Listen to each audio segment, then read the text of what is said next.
Saya tuh selalu punya kerinduan untuk bisa melihat gereja yang sehat, yang mempersiapkan satu generasi umat yang layak di hadapan Tuhan. It's always my dream to see a generation yang healthy, bukan hanya secara berkat jasmani, tetapi mereka sungguh-sungguh menjadi generasi yang layak menjelang kedatangan Tuhan yang kedua kali.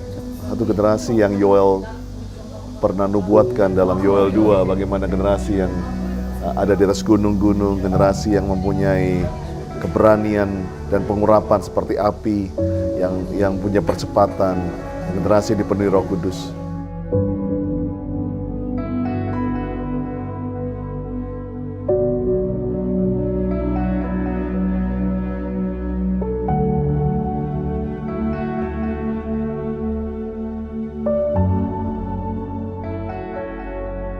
Dan satu kerinduan saya untuk selalu bisa melihat di mana ada satu gereja yang menjadikan Tuhan the center of everything. Saya rindu bahwa gereja GB Gandaria City menjadi gereja yang dikenal sebagai a God-centered church, di mana Tuhan menjadi pusat segalanya, Tuhan menjadi perhatian dari semuanya, sehingga orang datang bukan karena program, bukan karena entertainment, tapi orang datang karena Jesus. Orang datang cuma karena ingin merasakan kesembuhan, jamahan, penghiburan daripada Tuhan Yesus sendiri.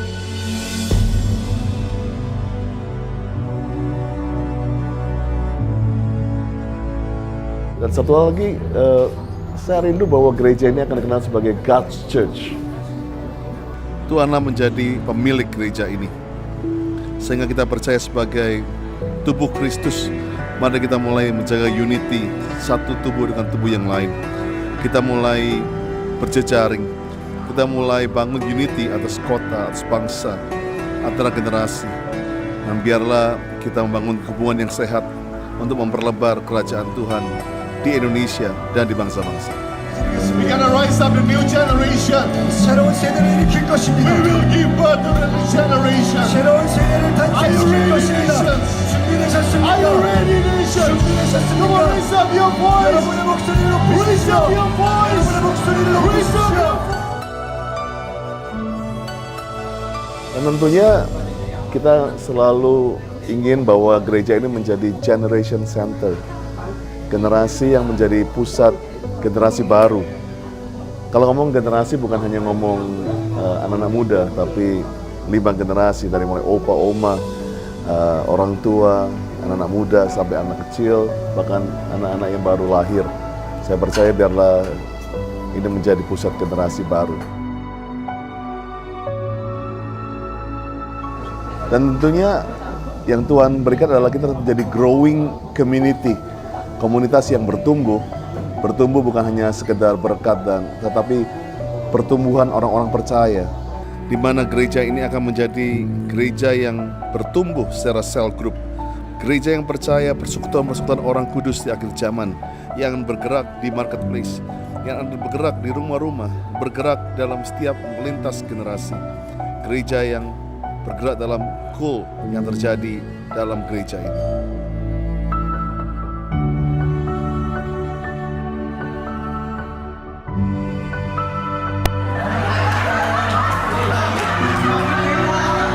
Biarlah gereja ini dikenal sebagai generous church, gereja yang mempunyai compassion, gereja yang mempunyai belas kasihan.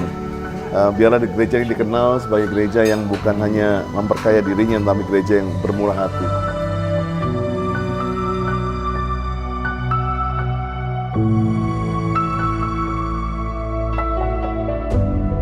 Dan tentunya untuk menjadikan satu gereja atau umat yang mempunyai a godly character, karakternya Tuhan Yesus. Satu karakter ilahi yang haus akan pengajaran Tuhan, yang haus membaca Alkitab, di mana budi pekerti yang luar biasa muncul dari pengertian akan firman Tuhan.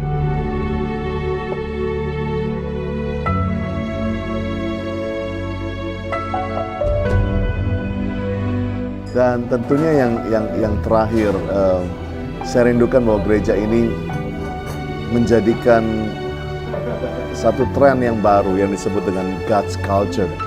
Satu hal yang orang-orang mengikuti, bahwa mengikuti Yesus adalah mengenai lifestyle, mengenai bagaimana kita tersenyum, bagaimana kita bekerja, bagaimana kita berkeluarga, bagaimana kita berbisnis, bagaimana kita memimpin, bagaimana kita hidup dalam komunitas. Biarlah gereja ini bisa menghasilkan the God's culture, di mana karakter Tuhan dinyatakan atas segala bangsa.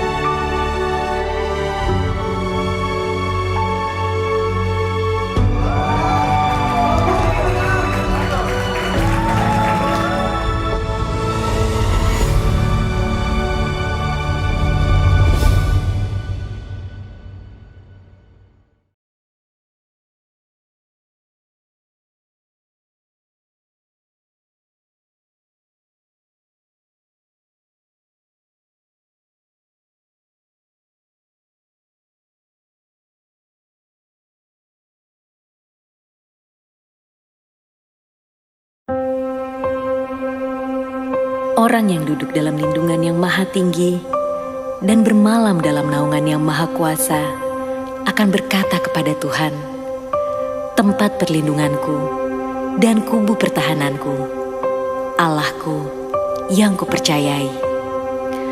Sungguh, dialah yang akan melepaskan engkau dari jerat penangkap burung, dari penyakit sampar yang busuk.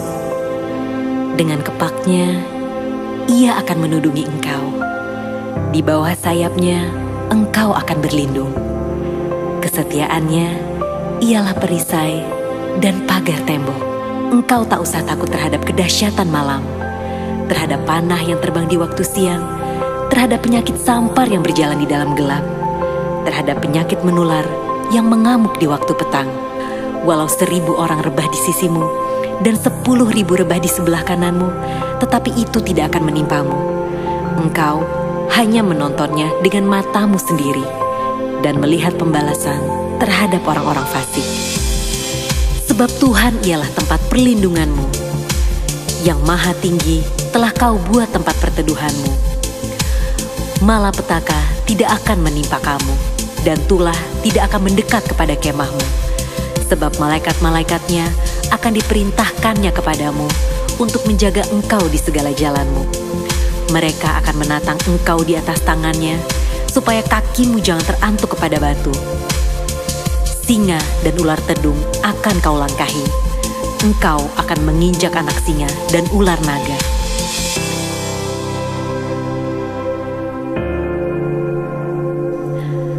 Sungguh, hatinya melekat kepadaku, maka aku akan meluputkannya. Aku akan membentenginya, sebab ia mengenal namaku. Bila ia berseru kepadaku, aku akan menjawab.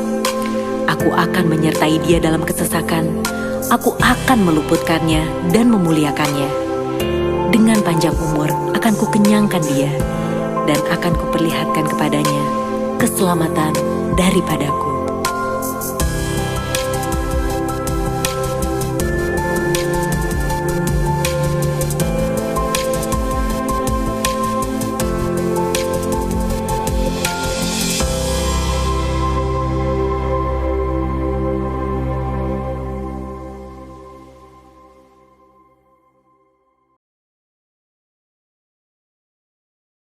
Shalom Bapak Ibu Saudara, selamat hari Minggu. Hari ini kita akan membahas mengenai keselamatan yang merupakan studi dari kitab Ibrani tentang justification, sanctification, dan glorification. Atau pembenaran, pengudusan, dan pemuliaan. Sebagai orang percaya, kita bersyukur karena Tuhan telah menyediakan keselamatan dengan sempurna. Kata menyelamatkan dengan sempurna dalam Ibrani 7 ayat 25 berasal dari kata panteles, yang mengandung unsur kesempurnaan, keutuhan, dan finalitas.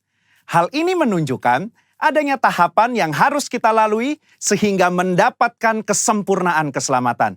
Berikut 3 tahap yang harus dilalui untuk mendapatkan keselamatan yang sempurna.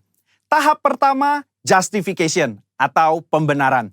Ini merupakan tindakan yudisial Tuhan, di mana Dia beranugerah dan menyatakan bahwa semua tuntutan hukum yang berkaitan dengan orang berdosa telah Ia penuhi. Pada tahap ini, kita telah diselamatkan dari hukuman dan kutuk dosa. Efesus 2 ayat 8 menunjukkan bahwa pembenaran yang kita terima semata-mata karena kasih karunia Allah dan diterima melalui iman kita. Dalam tahap pembenaran ini, Tuhan Yesus hadir sebagai anak manusia yang tidak berdosa dan hidup benar di hadapan Allah dan manusia. Yesus mati di atas kayu salib, menanggung dosa umat manusia, dan Allah menerima korban itu. Sehingga berdasarkan karya Yesus di kayu salib inilah setiap manusia yang percaya dibenarkan oleh Allah. Jadi, apa yang kita butuhkan pada tahap ini? Iman sebagai respon untuk percaya. Disinilah kelahiran baru muncul sebagai awal kehidupan rohani kita di dalam Kristus. Lalu, apakah dengan kita sudah diampuni dan dibenarkan, kita bisa berbuat sesuka hati kita? Tentu saja tidak. Ada perbedaan antara menerima keselamatan dengan hidup dalam keselamatan. Pada tahap pembenaran, kita menerima keselamatan karena kasih karunia Tuhan, bukan karena usaha atau karya manusia. Namun, setelah kita menerima keselamatan tersebut, kita harus hidup dalam keselamatan. Orang-orang yang telah dibenarkan harus menghidupi kehidupan kudus dan berupaya untuk menang atas kuasa dosa. Kita harus dikuasai dan dipenuhi dengan Roh untuk dapat menolak segala kejahatan, nafsu, dan godaan selama hidup di dunia ini. Tahapan kedua setelah pembenaran disebut dengan sanctification atau pengudusan. Pada tahap sanctification, kita masuk dalam proses pengudusan dan pendewasaan yang berkelanjutan oleh Roh Kudus dan firman-Nya. Proses ini harus diupayakan terus-menerus sampai menjadi serupa dengan Kristus. Meskipun demikian, upaya ini bukan dilakukan dengan kekuatan kita sendiri, melainkan dengan pertolongan Roh Kudus. Roh Kuduslah yang memampukan, memperlengkapi, dan membawa kita sampai menjadi serupa dengannya. Ibrani 9 ayat 14 menunjukkan, ada tujuan yang Allah siapkan bagi manusia setelah Yesus mencurahkan darahnya untuk menyucikan hati kita dari perbuatan yang sia-sia, yaitu beribadah kepada Allah yang hidup. Di dalam beribadah kepada Allah yang hidup inilah terdapat pendewasaan rohani dan penyucian diri dari segala dosa, serta proses menang atas cobaan dan godaan iblis setiap harinya. Secara praktis, apa yang dapat kita lakukan di tahap ini? Setidaknya ada 3 aspek dalam pengudusan yang kita lakukan berdasarkan Ibrani 10 ayat 22-24. Yang pertama, taat dan setia kepada Yesus. Yang kedua, saling mendorong untuk hidup dalam kasih. Yang ketiga, menghasilkan buah pertobatan dan buah roh. Di dalam tahap pengudusan ini, akan banyak peperangan rohani yang dilakukan. Maka dari itu, kita harus senantiasa hidup dikuasai oleh roh dan hidup dalam pengudusan. Sehingga kita akan menang atas setiap peperangan yang kita lakukan. Sekali lagi, kasih karunia adalah tindakan Tuhan memberikan Roh Kudus-Nya untuk memenuhi dan menguatkan kita dengan kehadiran, pengurapan, dan karunia-Nya. Melalui iman adalah kita dengan setia mengerjakan ketaatan dan latihan-latihan yang membangun manusia rohani kita sampai menjadi serupa dengan Kristus. Tahapan ketiga untuk mencapai keselamatan yang sempurna adalah glorification atau pemuliaan. Tahapan ini juga disebut sebagai keselamatan akhir, di mana kita akan diselamatkan dari kehadiran dosa. Artinya, manusia tidak lagi memiliki kehadiran dosa. Di dalam doktrin keselamatan, kondisi ini akan tergenapi ketika Tuhan Yesus datang untuk kali yang kedua, dan hanya tersedia bagi mereka yang bertahan dan setia selama proses pengudusan, dan yang telah menjadi serupa dengan gambar Yesus. Ibrani 10 ayat 37 menunjukkan, sedikit waktu lagi ia akan datang. Sudah siapkah kita akan kedatangannya? Apakah kita sudah serupa dengannya? Melakukan perintah dan amanat agungnya dengan benar? Ada 3 hal yang akan dilakukan saat ia datang untuk kali yang kedua. Pertama, ia datang untuk menyempurnakan keselamatan kita dengan cara memberikan kepada kita tubuh kemuliaan. Yang kedua, ia memberikan upah kepada kita hamba-hambanya. Dan yang ketiga, ia menyelesaikan rencananya dengan menghancurkan iblis dan menegakkan kerajaannya. Kesimpulannya, insan Pentakosta menganut doktrin progressive salvation, yaitu bahwa keselamatan tidak didapatkan secara instan, melainkan sebuah proses dan perjalanan yang dituntun dan dipimpin oleh Roh Kudus sampai akhir hidup. GBI menolak pandangan sekali selamat tetap selamat. Jaminan keselamatan itu selalu kita miliki selama kita tetap tinggal di dalam Kristus. Hal ini bukan hanya karena itu adalah tradisi yang diwariskan oleh para pendahulu kita, tetapi berdasarkan studi yang jujur dan komprehensif dari surat-surat Paulus, surat-surat umum, bahkan ketika melihat perjanjian lama, inilah Injil yang seutuhnya. Juru selamat kita yang mati dan mencurahkan darahnya untuk mengampuni kita dari dosa dan membenarkan kita di hadapan Allah adalah juru selamat yang sama yang bangkit dan naik ke sorga, mengutus Roh Kudusnya untuk menyucikan dan memberdayakan kita menjadi alat di tangannya. Yang juga adalah juru selamat yang sama yang berjanji untuk datang menjemput kita di dalam kemuliaan kekal bersamanya. Saudara, untuk penjelasan lebih lengkapnya dari tim teologi kami, jangan lupa buka link yang ada di atas atau scan barcode yang tersedia. Selamat hari Minggu, Tuhan Yesus memberkati.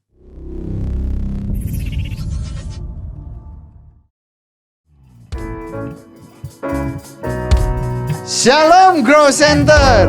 Bagaimana keadaanmu? Pastor berdoa biar setiap Anda ada dalam keadaan sehat, diberkati, dan tetap kuat di dalam Tuhan. Apapun keadaanmu hari-hari ini, biar terus kita berharap kepada Tuhan. Firman Tuhan di dalam 1 Tesalonika 5 ayat 16 sampai dengan 18 berkata, bersukacitalah senantiasa, tetaplah berdoa, mengucap syukur dalam segala hal, sebab itulah yang dikehendaki Allah di dalam Kristus Yesus bagi kamu. Bagaimana keadaanmu Marcelina? Puji Tuhan, luar biasa. Luar biasa. Saya percaya di rumah juga luar biasa. Bagaimana keadaanmu Randy? Luar biasa. Luar biasa. Kami semua yang ada di studio mengalami hal yang luar biasa dari Tuhan. Amin. Tidak terasa kita sudah ada di akhir dari bulan November. Dan biar terus kita mempersiapkan hati kita untuk mencari wajah Tuhan, memuji dan memuliakan Tuhan. Ada beberapa pengumuman yang akan disampaikan. Yuk kita ambil waktu untuk mendengarkan pengumuman berikut ini. Silakan istriku. Baik, Sunday service setiap hari Minggu 2 kali ibadah, yaitu jam 10 pagi dan jam 5 sore. Bapak Ibu juga dapat akses di manado.growcenter.online dan Facebook Grow Center Manado. Kami mengundang Bapak Ibu, saudara-saudari sekalian, bersama-sama dengan kami dalam kebaktian tengah minggu, yaitu setiap hari Rabu jam 8 malam. Kembali Bapak Ibu juga dapat akses di manado.growcenter.online dan Facebook Grow Center Manado. Nah, sekarang siapa yang sudah ikut cool? Sudah semua? Yes. Saya mengajak Bapak Ibu untuk terlibat di dalam cool. Bagaimana kita mengalami Tuhan di sana. Dan informasi untuk cool berjalan seminggu ini, Bapak Ibu dapat menghubungi gembala cool masing-masing.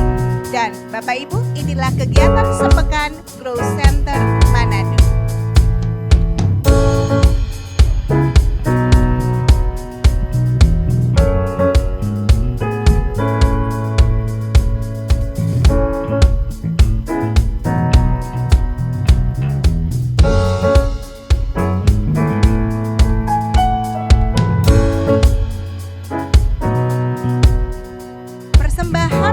Syukur dan persembahan lainnya, Bapak Ibu dapat scan QR code yang ada di screen.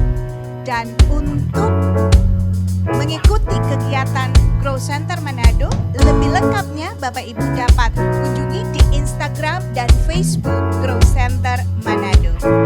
Yuk saat ini sebagai keluarga, ada keluarga-keluarga kita yang membutuhkan topangan doa. Mari sama-sama kita akan berdoa. Angkat tanganmu. Yuk sama-sama kita berdoa. Bapa, kami berdoa di dalam nama Tuhan Yesus.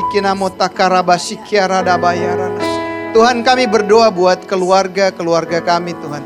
Saudara-saudara kami yang butuh topangan doa. Saat ini kami berdoa di dalam nama Tuhan Yesus. Biar keluarga yang mempunyai hutang bisa membayar setiap hutangnya. Dilunasi di dalam nama Tuhan Yesus. Bisnis startup dapat diberkati. bahkan tanah segera terjual dengan harga yang diharapkan di dalam nama Tuhan Yesus. Kami juga berdoa Tuhan, biarlah kasih Tuhan ada atas rumah tangga kami. Rumah tangga dipulihkan Tuhan.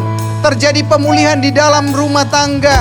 Suami istri diberkati, orang tua anak diberkati di dalam nama Tuhan Yesus. Pemulihan keluarga sungguh terjadi.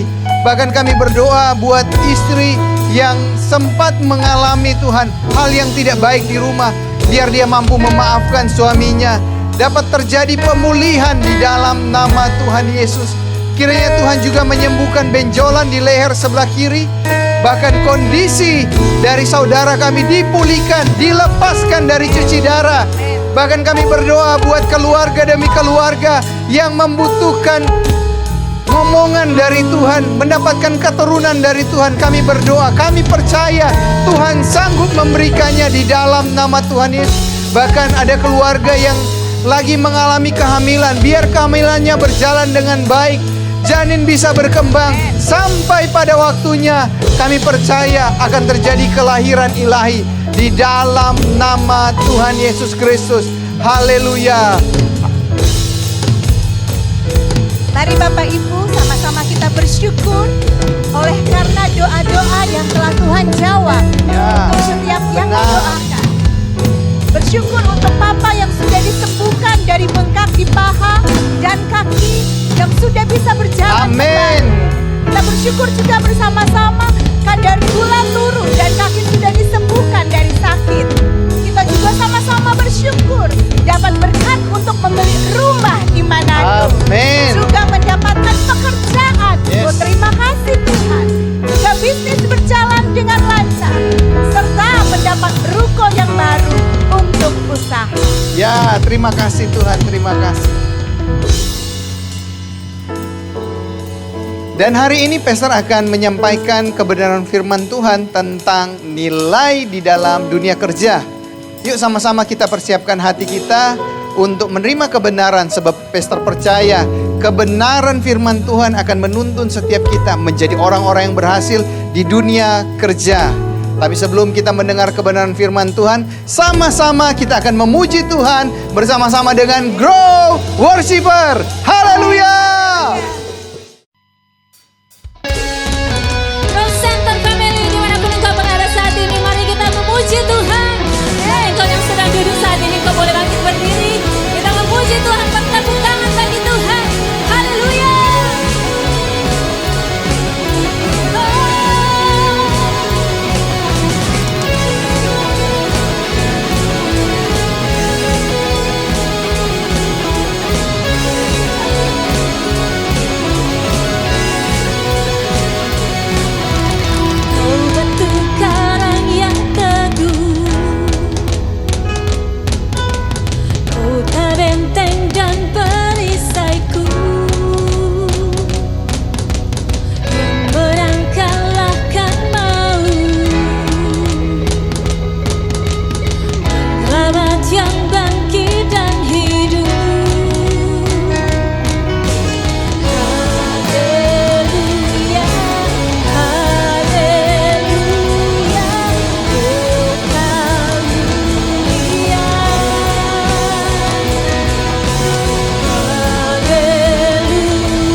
Pengamat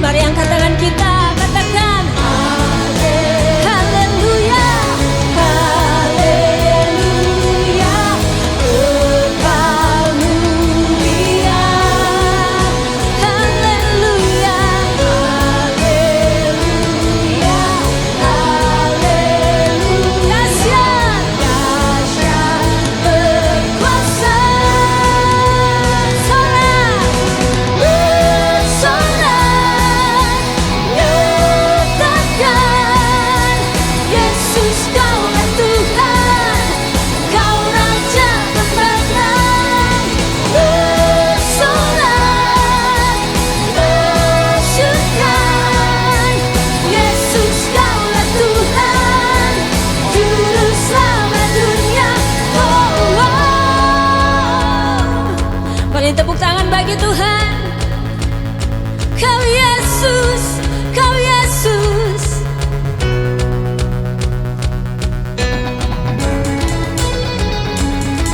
Kau dahsyat Tuhan.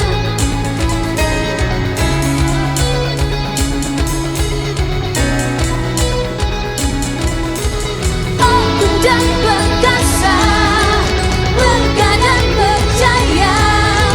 Yesus Tuhan, Yesus Tuhan, tempat perlindungan, kubu pertahanan. Yesus Tuhan, Yesus, agung dan perkasa, agung dan perkasa, megah dan percaya. Kau Yesus Tuhan, Yesus Tuhan, tempat perlindungan, kubu pertahanan. Yesus Tuhan, Yesus. Mari sorakan, bersorak, nyatakan, Yesus Kaulah Tuhan, Kau Raja pemenang. Bersorak, masyurkan, Yesus Kaulah Tuhan, Juru Selamat agung, agung dan perkasa, megah dan percaya. Kau Yesus Tuhan, Yesus Tuhan, tempat perlindungan, kubu pertahanan. Yesus Tuhan, Yesus Tuhan. Kau Yesus Tuhan. Haleluya.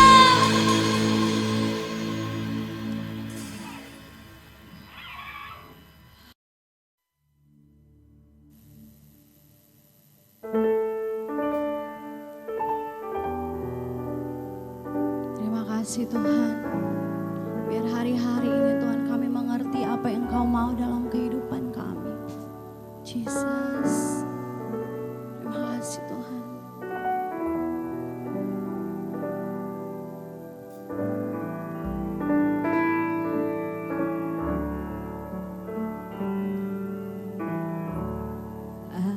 Ajarku mengerti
segala rancangan-Mu.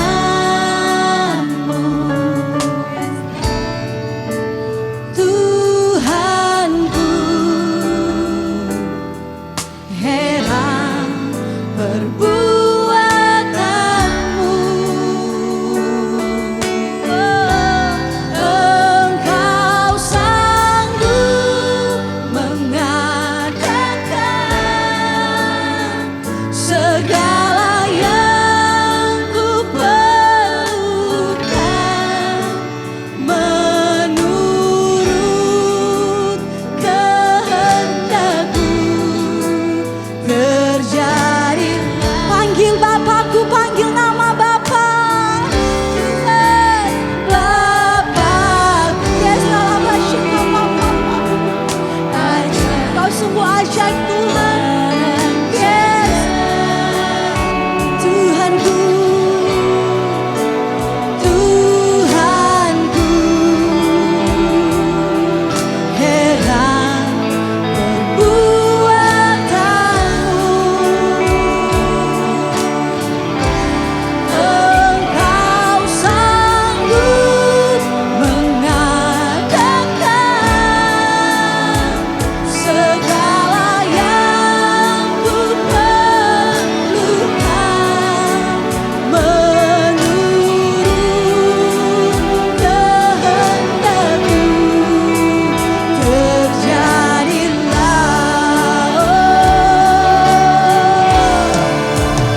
Yours is the King. Yes, yours is the power.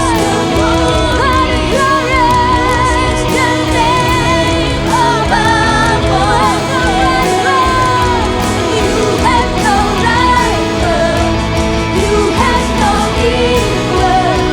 Now and forever, God, you reign. Yours is the kingdom. Yours is the glory. Yours is the name above all names. What a powerful name it is. What a powerful name it is. The name of Jesus Christ, my King. What a powerful name it is. None can stand against. What a powerful name it is. The name of Jesus. What a powerful name it is. The name of Jesus. What a powerful name it is. The name of Jesus,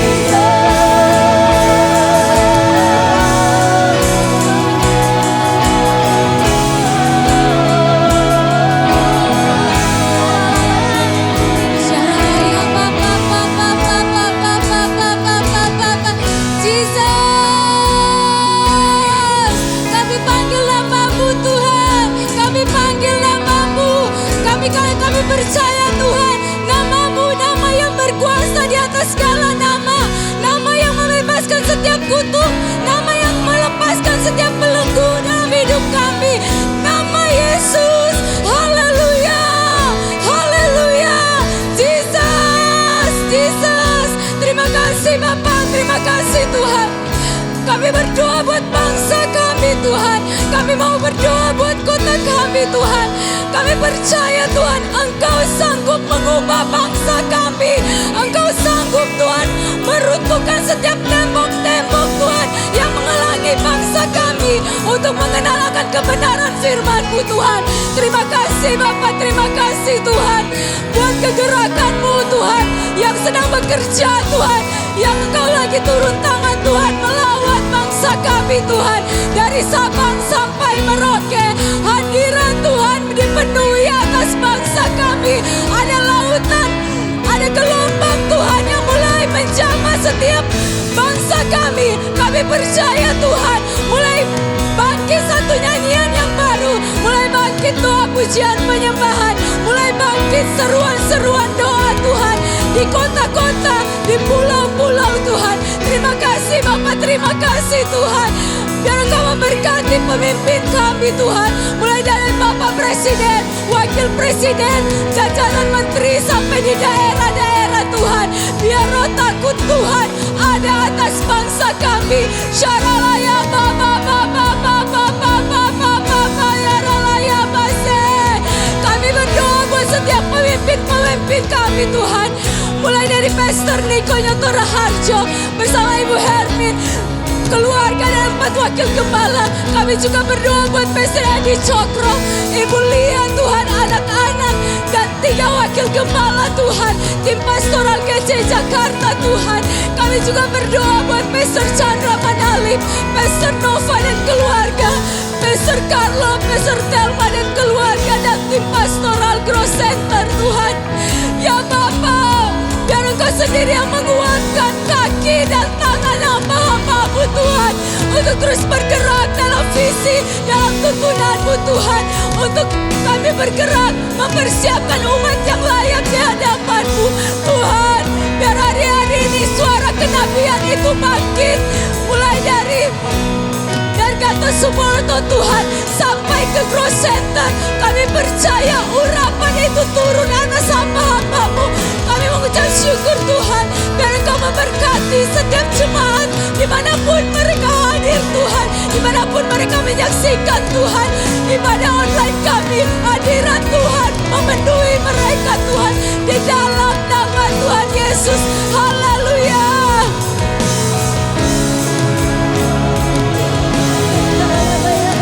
Kita sembah Tuhan, kita terus angkat pujian bagi Tuhan. Kita percaya kuasa Tuhan tidak pernah berubah, dulu sekarang sampai selama-lamanya.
lost the battle.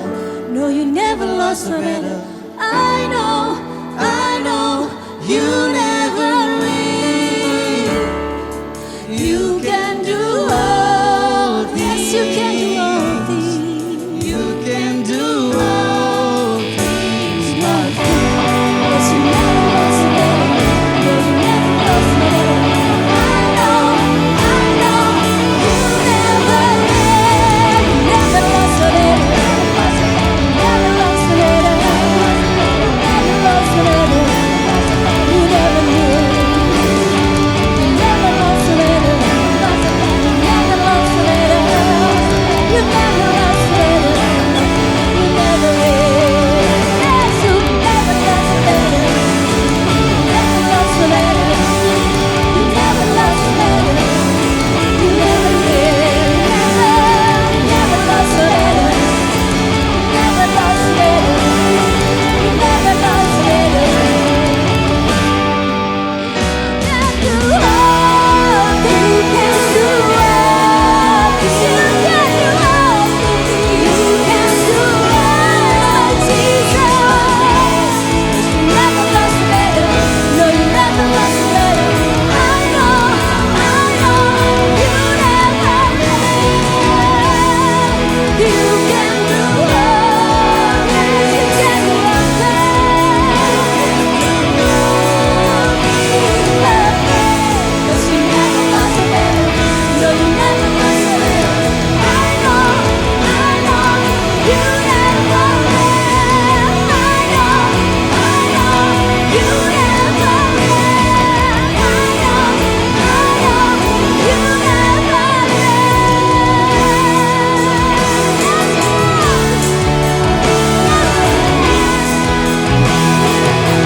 Shalom Grow Center Family, senang sekali Pastor dapat menyapa setiap Bapak Ibu lewat ibadah saat ini.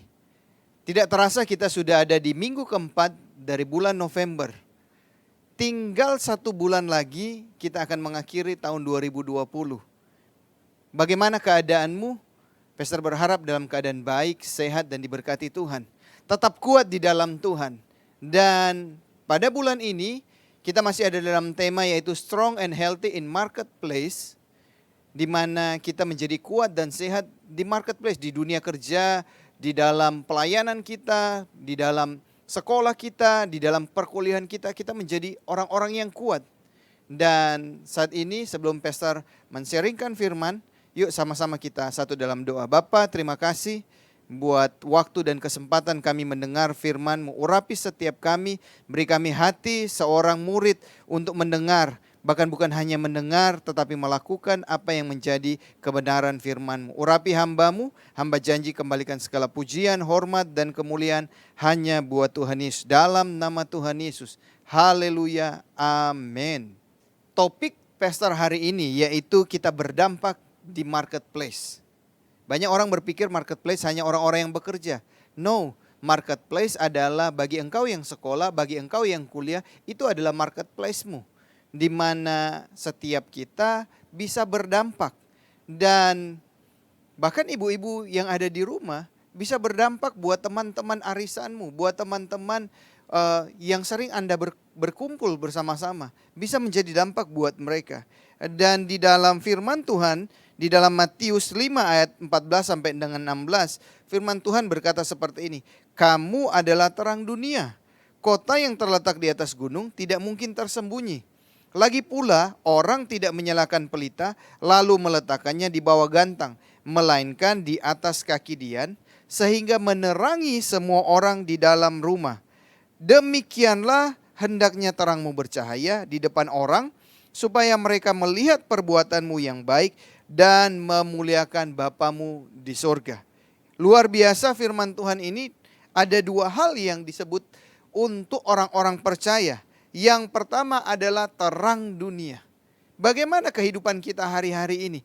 Apakah setiap kehadiran kita membawa terang buat komunitas kita, buat marketplace kita? Apakah kita sudah jadi terang di kantor? Apakah kita sudah jadi terang buat teman-teman bisnis kita? Ataupun sebaliknya. Tapi hal yang kedua dikatakan bahwa ketika kita menjadi terang, kita itu harus ditaruh di tempat yang tinggi. Untuk apa? Untuk orang-orang bisa melihat. Dan berbicara tentang terang adalah satu kesempatan ketika terang itu ada, kegelapan itu sirna.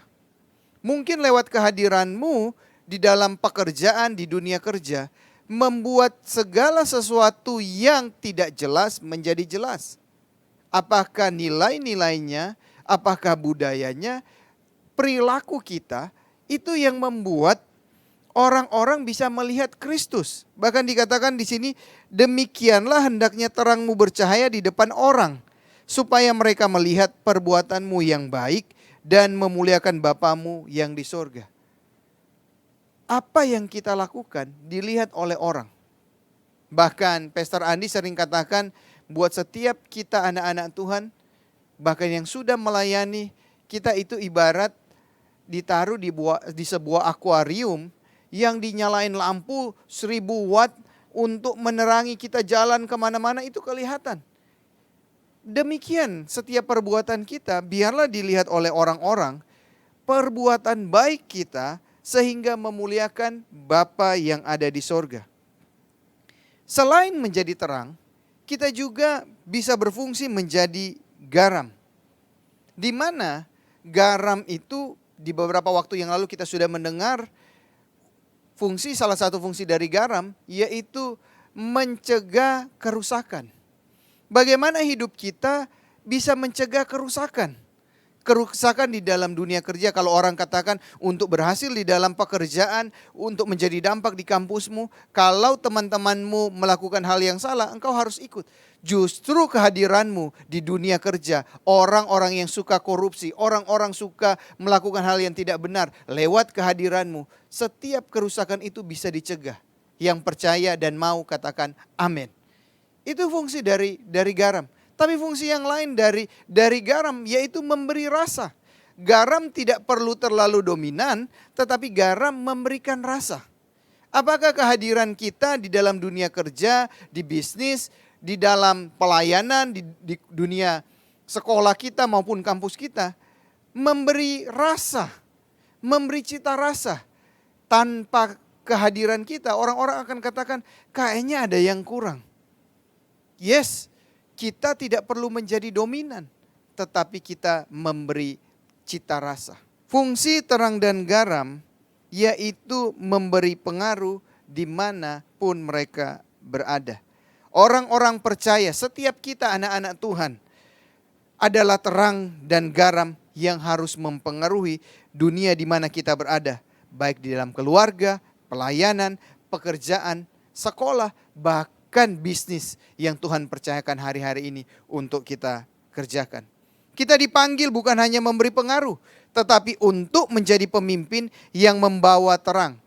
Garis bawahi kata bukan hanya untuk memberi pengaruh, tetapi menjadi pemimpin yang membawa terang dan kasih Kristus ke dalam dunia kerja. Setiap kita diberi kesempatan, diberikan potensi, diberikan talenta untuk menjadi pemimpin. Ingat dalam Kejadian 1 ayat 26 Tuhan berkata, marilah kita menjadikan manusia serupa dan segambar dengan kita. Untuk apa? Untuk berkuasa, untuk menjadi pemimpin.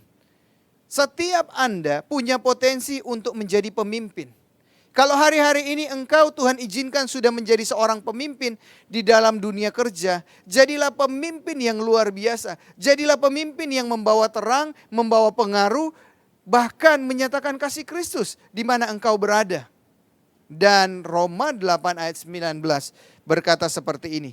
Sebab dengan sangat rindu seluruh makhluk menantikan saat anak-anak Allah dinyatakan. Wow, seluruh makhluk. Orang-orang di kantormu, orang-orang di dalam bisnismu, orang-orang di dalam pekerjaan lagi menantikan engkau untuk menyatakan diri.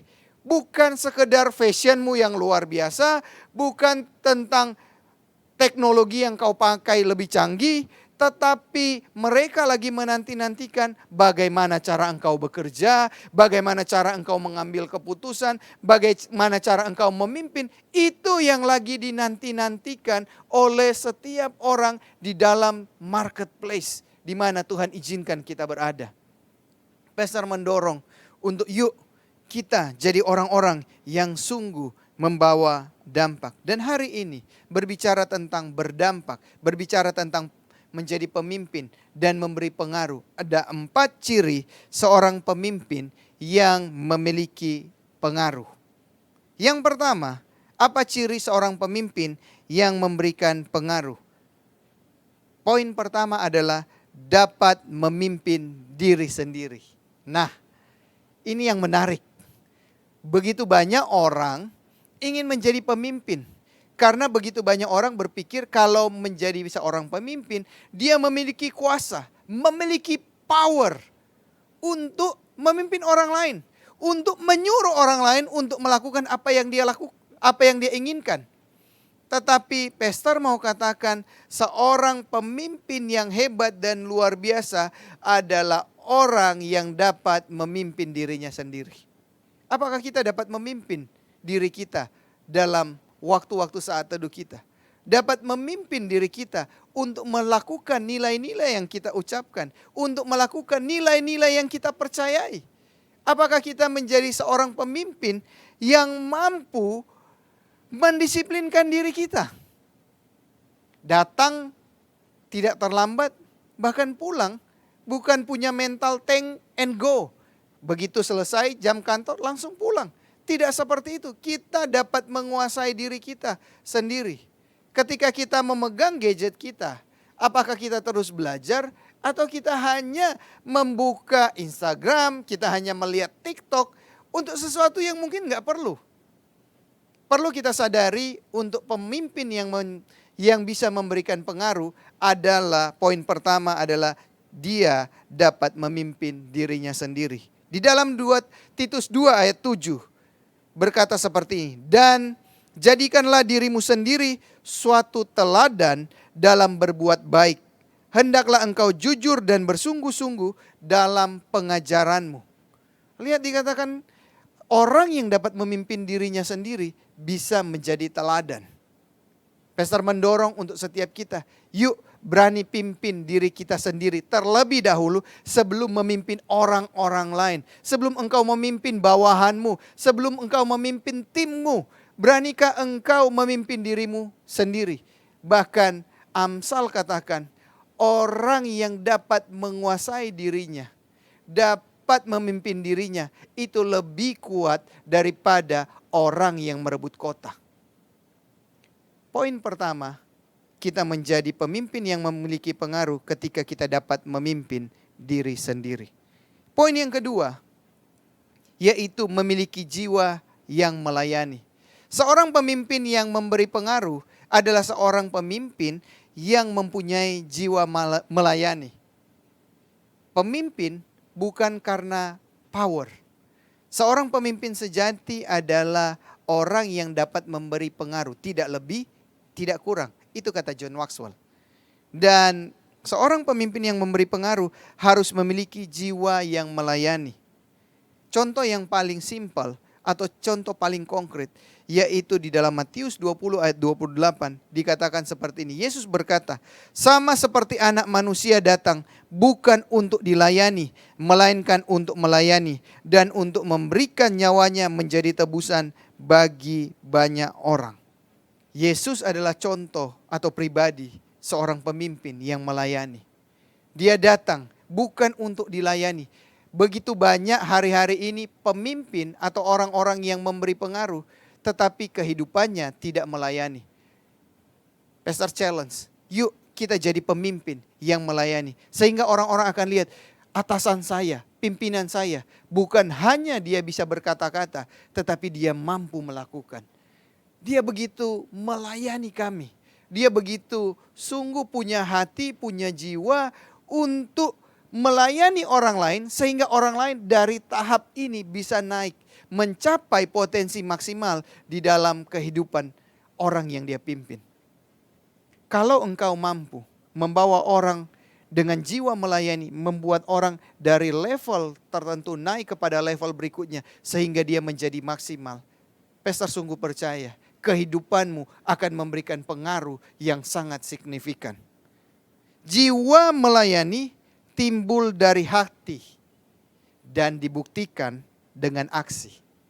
Sekali lagi, jiwa melayani timbul dari hati dan dibuktikan dengan aksi. Semua dimulai dari hati kita.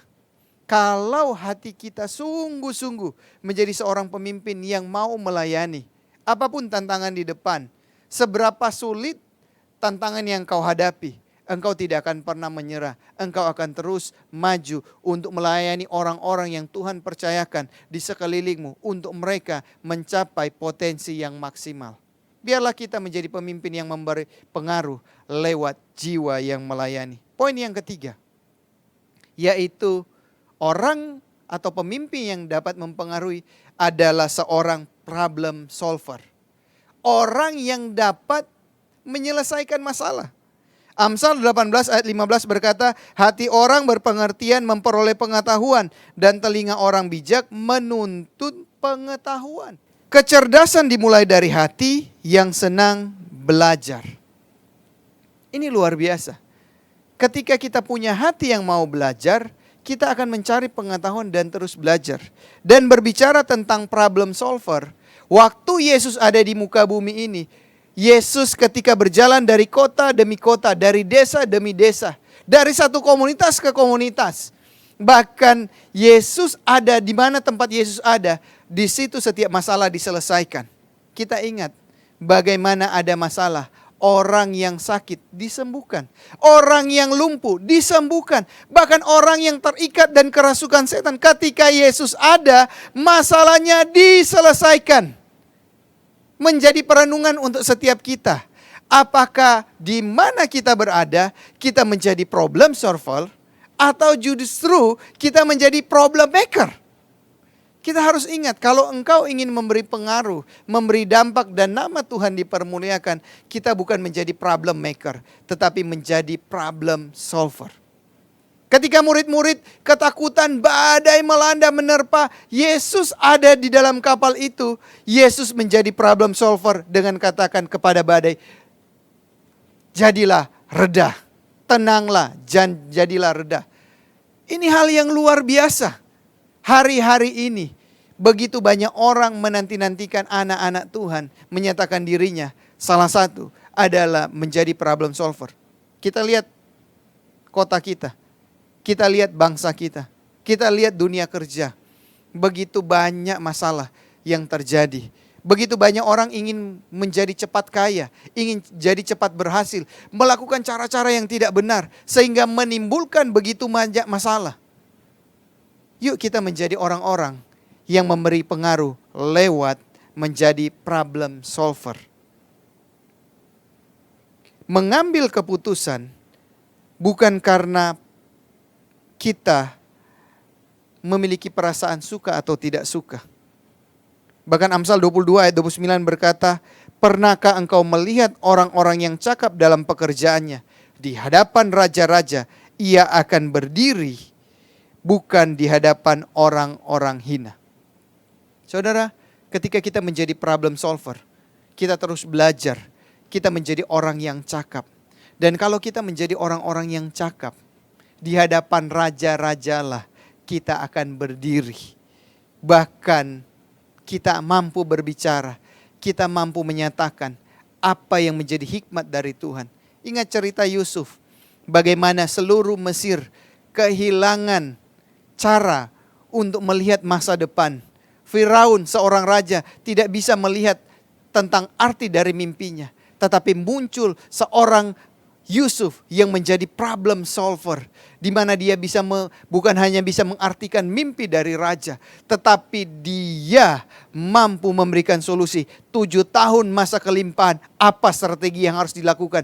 7 tahun masa kesengsaraan atau masa yang tidak baik, apa yang harus dilakukan. Sehingga satu bangsa melewati masalah-masalah itu.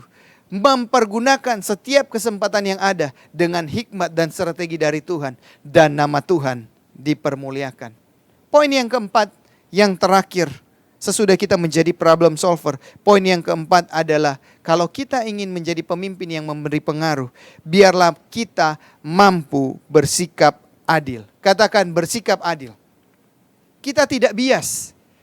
Terkadang seorang pemimpin, dia bisa bias. Kenapa?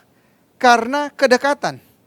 Dia bisa bias karena ada maksud yang lain yang ingin dia capai. Biarlah hari-hari ini kita menjadi pemimpin yang bersikap adil, tidak bias. Mazmur 106 ayat 3 berkata, berbahagialah orang yang berpegang kepada hukum dan yang melakukan keadilan di segala waktu. Artinya, di waktu kita baik, kita tetap melakukan keadilan. Di waktu kita tidak baik, kita tetap melakukan keadilan. Kalau itu kita bisa lakukan, kita akan menjadi pemimpin yang memberikan pengaruh. Setiap keputusan yang kita ambil bukan dilandasi karena perasaan suka atau tidak suka, tetapi keputusan kita diambil berdasarkan nilai yang kita percayai, berdasarkan budaya yang kita lakukan, berdasarkan kebenaran firman Tuhan. Itu setiap keputusan yang kita ambil menjadi orang-orang yang mengambil keputusan dengan bijak dan benar.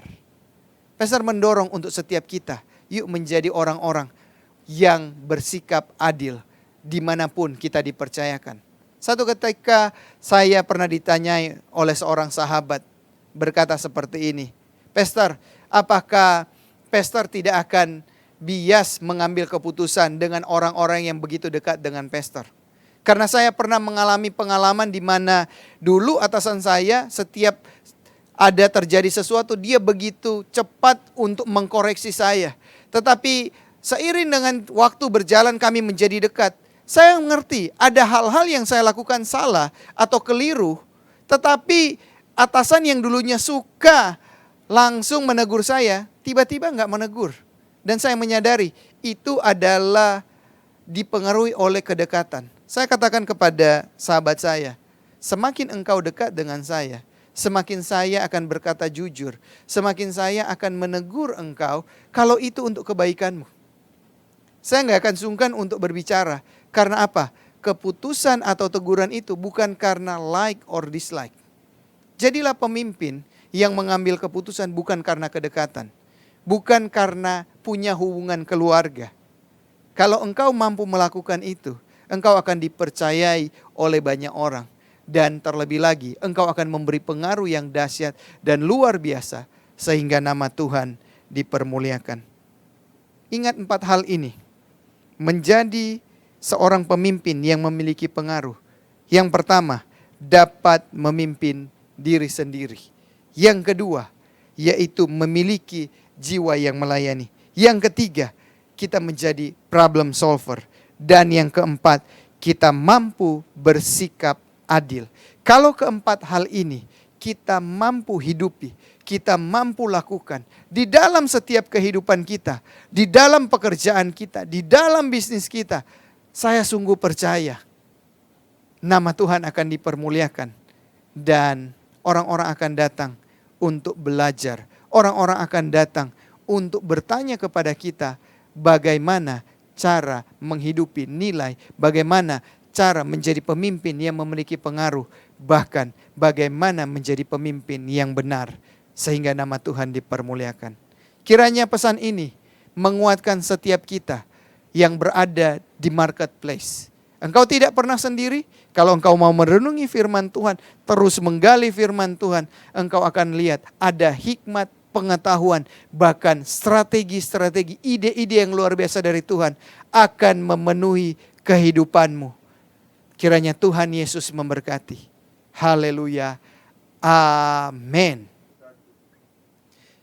Bapa, hamba-Mu berdoa buat setiap pribadi yang hari-hari ini Tuhan lagi ada di dalam marketplace, di dalam dunia kerja, di kampus-kampus, di sekolah-sekolah Tuhan. Hamba-Mu berdoa di dalam nama Tuhan Yesus. Biar kiranya pengurapan Tuhan, kasih Tuhan, kemampuan ilahi ada atas mereka. Dan saat ini hamba-Mu berdoa, biarlah kiranya kami menjadi pemimpin-pemimpin Tuhan, yang sungguh menghidupi setiap nilai. Kami dapat memimpin diri kami sendiri. Kami memiliki jiwa yang melayani. Bahkan kami menjadi orang-orang yang menjadi problem solver. Dan kami mampu bersikap adil dimanapun kami berada. Hamba-Mu berdoa kiranya pengurapan Tuhan mengalir Tuhan. Mampukan kami Tuhan untuk bersikap adil hari-hari ini atas semua yang kami kerjakan. Dan biar apa yang kami lakukan, nama Tuhan dipermuliakan. Terima kasih Tuhan. Pengurapan-Mu mengalir. Kinamoya takaraba sikiarar. Hamba-Mu berdoa mengalirlah. Mengalir pengurapan Tuhan atas setiap anak-anak-Mu yang ada di marketplace. Dan keberhasilan menjadi bagian mereka. Sehingga nama Tuhan Yesus dipermuliakan. Di dalam nama Tuhan Yesus. Haleluya. Amin. Lewat kebenaran firman Tuhan tadi, Pastor telah mengajarkan bagaimana value kita, bagaimana godly karakter membuat kita menjadi berkat di dunia kerja. Dan biarlah kita terus menampilkan, menunjukkan, bahkan menjadi karakter Kristus dimanapun kita berada, termasuk di marketplace. Sehingga banyak orang di marketplace diberkati lewat apa yang kita lakukan. Dan nama Tuhan dipermuliakan. Amin. Yuk saatnya kita akan berdoa. Mari angkat tangan kita. Bapa, hamba-Mu berdoa, kiranya berkat dari Tuhan Yesus senantiasa menjadi bagian kami. Diberkatilah Engkau ketika Engkau masuk dan diberkati ketika Engkau keluar. Diberkatilah Engkau di kota maupun di desa, di gunung maupun di lembah.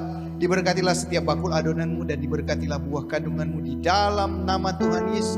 Kiranya Tuhan Yesus memberkati pribadi dan keluarga-Mu. Dan apa yang Kau kerjakan dengan takut akan Tuhan, Tuhan berkati sehingga nama Tuhan dipermuliakan. Jadilah berkat di dunia kerja dan nama Tuhan dipermuliakan. Kiranya berkat daripada Allah Bapa, Putra dan Roh Kudus berkat di dalam nama Tuhan Yesus menjadi bagian kita semua. Mulai hari ini sampai Maranatha, bahkan sampai kekal selama-lamanya. Hanya di dalam nama Tuhan Yesus. Yang sudah menerima berkat Tuhan, sama-sama katakan amin. Mari kita terus menjaga kesehatan dan tetap mendisiplinkan diri dengan menggunakan masker, menjaga jarak, dan mencuci tangan. Happy Sunday and God bless you. See you next week. Mari sama-sama kita terus memuji Tuhan. Haleluya.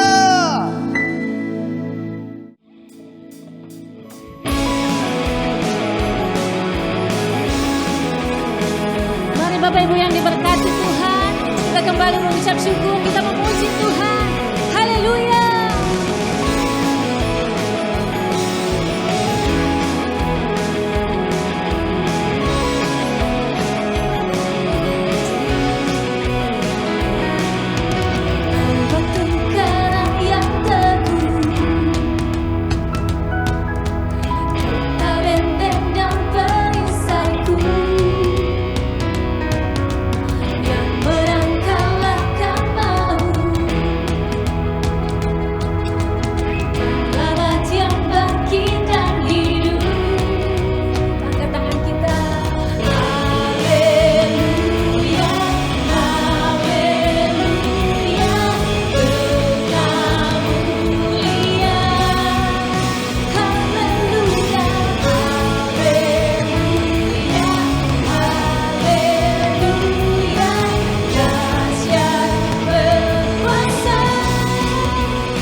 Diberkati Tuhan, Bapak Ibu Saudara, kita berikan tepuk tangan bagi Tuhan. Haleluya.